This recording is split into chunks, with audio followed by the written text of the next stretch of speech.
in the beginning phases of your car detailing business, you can either start a mobile detailing business because you can use obviously your car that you have, or you can start a home-based business because you can obviously start with your garage. So there's really no good, there's no right or wrong way to go about it. It's just what kind of best fits your needs, your area, what you have available. In this video, I'm going to talk about, it's not the pros or cons to it, just like I said, what's kind of what happens and what you need to look out for, whether you go with mobile detailing or a home-based car shop when you're starting your business. Because in the beginning you kind of got to be real frugal. It's not like you can just go out and get like $1 million credit line and have all this money to go buy a shop or buy an actual mobile detail setup, mobile detail van, and spend just X amount of money on whatever you want. So in the beginning phases, you are frugal.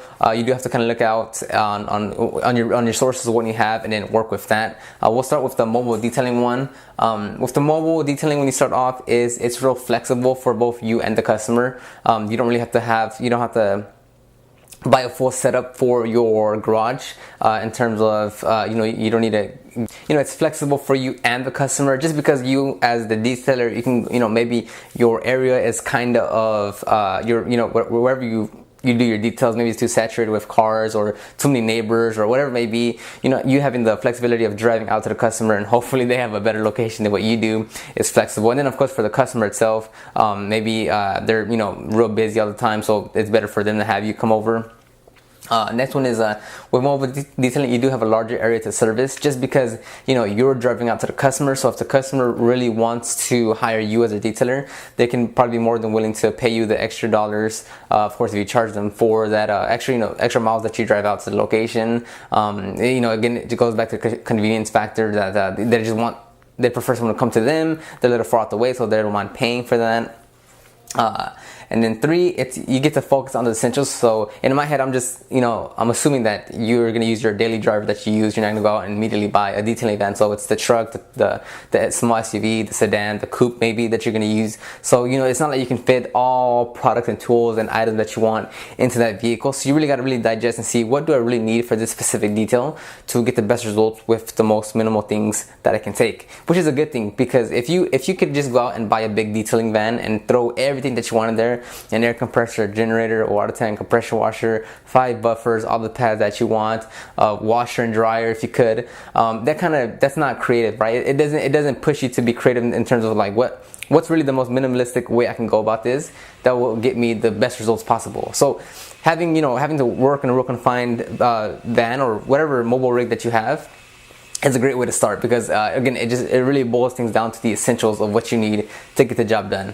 And then number 3 is, which I kind of stated along the way, is a convenience for the customer. They're busy, they're work all day at work, or they just want to go home and relax, and you can easily go to them and service their vehicles, or while they're at work or grocery shopping, you can go to their home location and detail their vehicles. Those are kind of the overall gist of mobile detailing when you're first starting off as a business.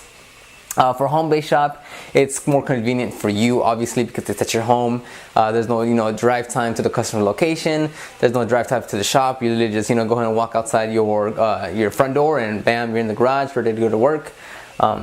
Again, it's flexible for you, of course, because these two kind of tie in, but it's flexible for you because you can be working in the shop, and if you need to go out and do an errand or what have you, then you have that flexibility because you're kind of just there at home, and you can go out for a few minutes or hours to get what you need to accomplish, and then come back to do the work, assuming that you have that you've already have that time length with the car.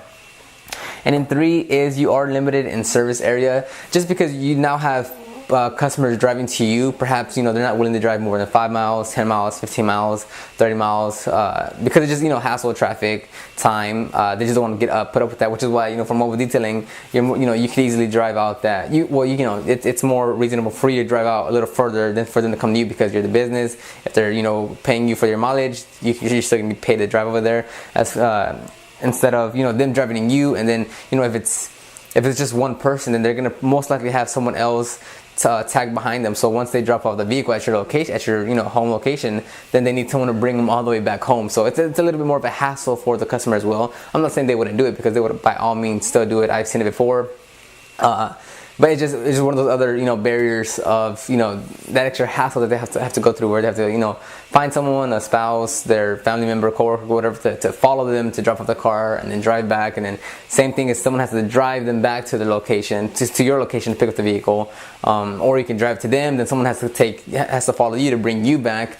So that's probably one of the major things that I see. But again, regardless of which one you go through, whether it be a mobile detailing or a home-based shop, is that if you're not actively marketing and actively picking up sales skills and knowing how to market your business online, then both of these are going to give you limited growth. So there's no right or wrong way to do it, because if all you're doing is just focusing on how to detail, buying detail products, seeing what's the latest and greatest, seeing, you know, how to advance your techniques, if that's all you're focusing on, then you're not doing anything to really get more eyes on your business and know who your business are and what you do and what you provide. Then both of these are going to give you limited growth no matter what. So keep that in mind. Home-based shop is a great option.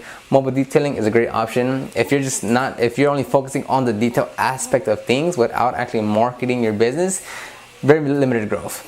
Hope this video helps. Leave a comment down below. See what you want to talk about next. I'm more than willing to take on more ideas. And I will see you on the next video.